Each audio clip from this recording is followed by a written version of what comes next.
Wellness is a term that gets thrown around a lot these days. But what does it really mean? To some, it might mean eating healthy and exercising regularly. For others, it might mean taking time for self-care and relaxation. Ultimately, wellness is about taking care of yourself in whatever way makes you feel your best.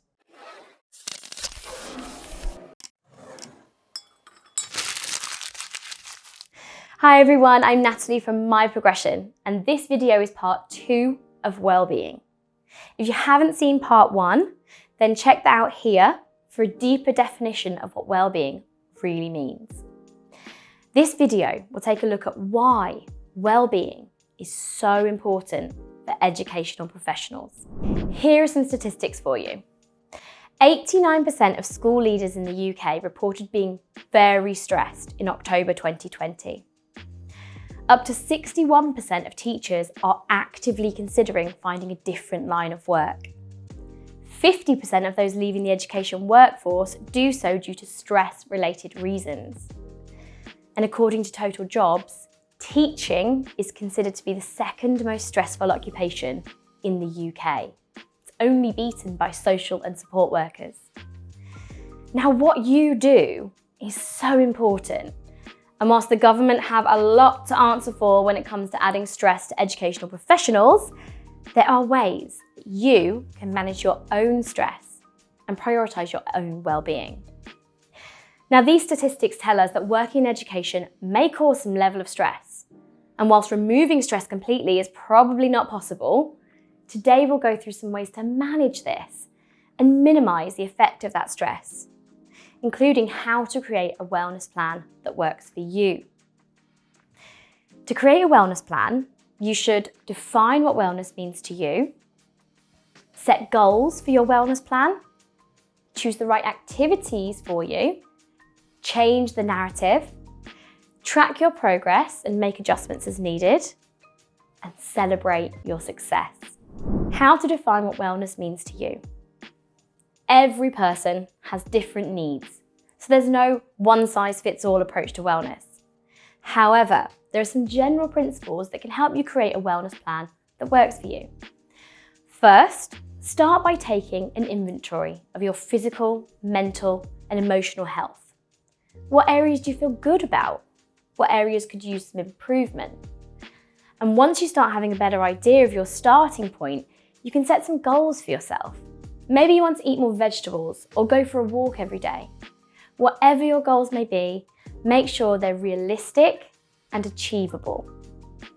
Finally, don't forget to schedule time for fun and relaxation. A well-rounded wellness plan should include both physical and mental self-care. By taking the time to define what wellness means to you, you can create a plan that will help you feel your best. How to set goals for your wellness plan. A wellness plan is a great way to improve your health and quality of life, but it can be difficult to stick to it if you don't set achievable goals. To create realistic goals, start by thinking about what you'd like to change about your current health and wellness routine.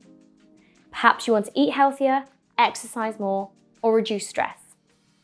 So once you've identified your goal, break it down into smaller, manageable steps that you can complete each week or month. For example, if your goal is to eat healthier, you might commit to preparing 2 healthy meals each day, or eating 1 serving of fruit or vegetables with every meal. By tracking small steps each day, you'll be more likely to stick to your plan and see lasting results. Think about where you want to be in 7 years' time. Set yourself that really big goal, and then think, okay, what can I do in the next 7 months that will impact that goal? Then what can I do in the next 7 weeks to ensure I can hit my 7-month goal?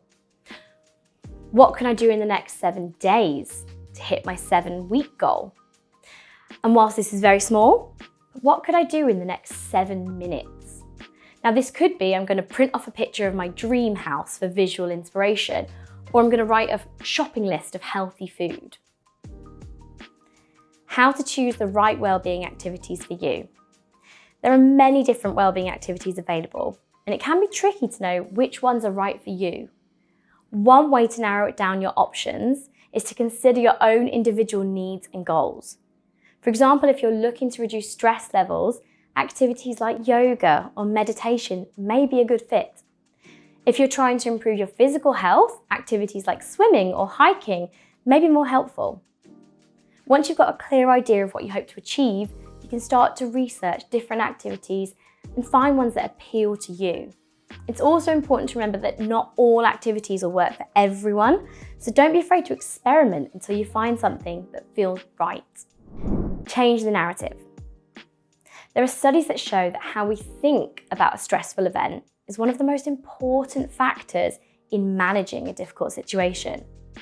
When we're stressed, our perspective can narrow as we focus on the threat, whether it's real or imagined, which means you can lose sight of all the alternatives open to you. And let's look at the word stressed. Are you really stressed, or are you just busy? There's a big difference between the two. Stress can cause serious long-term issues, whereas once you finish the task that's causing your heart to race and giving you butterflies, you're fine. So really, think about it. And if you're busy, then stop using the word stressed, as it's a negative word with negative connotations. Positive language creates an atmosphere of trust, understanding, and connection, which can lead to successful relationships and collaborations. Studies have even shown that our brains process negative words more slowly than positive words. So by choosing positive language, it's a great way to save mental energy whilst increasing productivity. Let's say you've got loads of marking to do. You could be getting in your own head and thinking about how long it's going to take. Whereas actually you could be planning your time and thinking about the most effective and efficient way of completing that task. If you don't like the way something looks, look from a different angle. For instance, stop thinking, I have to, and start thinking, I get to. How do you track your progress with your wellness goals and make adjustments? Achieving wellness requires planning and setting goals. Once you've got an idea of what you want to achieve, it's important to establish a way to track your progress. This will help you stay on track and make any necessary adjustments along the way. And there are a few different ways you can do this. For example, you can keep a journal and document your daily activities, diet, and how you're feeling. You can also use apps or online tools to track your progress. Many fitness trackers have built-in functionality to monitor your activity levels and sleep habits. But whatever method you choose, tracking your progress is an essential part of achieving your wellness goals. Now, technology can be really helpful here. Have a look at the 5-Minute Journal app, which uses proven principles of positive psychology to make you happier in 5 minutes a day. Headspace is a great app. I've used this myself.